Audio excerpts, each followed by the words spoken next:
여러분 안녕하십니까. 목요일 밤 여수 MBC 뉴스데스크 시작합니다.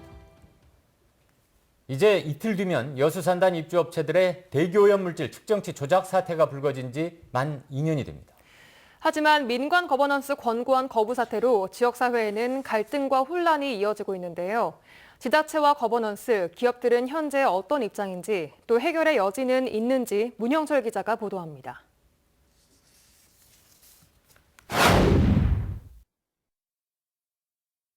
민관 거버넌스 권고안 거부 사태의 핵심은 여수산단 주변 환경 실태 조사 등 2건의 연구 용역입니다.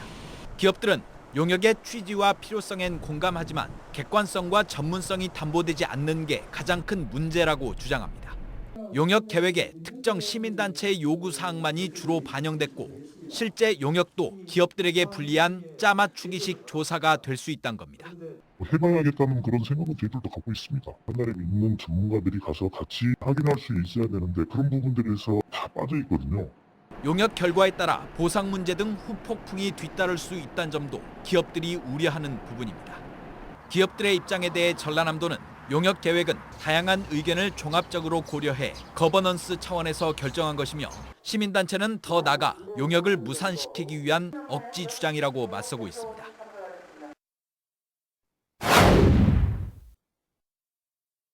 권고안 거부 사태 이후 일부에서는 환경당국이나 지자체가 먼저 용역비를 내고 기업들에게 구상권을 청구하는 방안을 제시했습니다.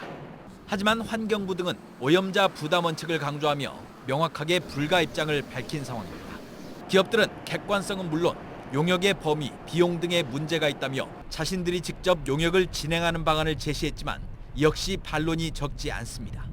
그런 정기적인 조사만으로는 알 수 없는 무언가가 있기 때문이거든요. 비슷한 성격의 과제를 하는데 왜 이렇게 많이 드느냐라는 거는 사실 이거는 번지수를 잘못 짚은 거죠. 업체 관계자는 적어도 거버넌스와 관련이 없는 제3의 기관이 용역을 주도해야 기업들이 권고안을 수용할 수 있을 것이라고 밝혔습니다. 반면 전라남도는 계획대로 용역을 추진하되 용역 진행 상황 전반을 검증할 수 있는 별도의 위원회를 두는 방안을 해법으로 제시하고 있습니다.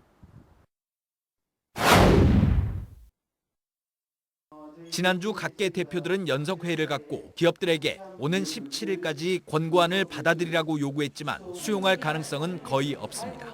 그나마 기대할 수 있는 건 다음 주 예정된 간담회입니다. 부지사 등 도 관계자와 여수산단 주요 입주업체 공장장들이 참석해 용역 계획과 금액, 수행업체 등을 두고 의견을 조율할 것으로 보입니다. 현재로서는 양측의 입장이 확고해 결과를 장담할 수 없는 상황.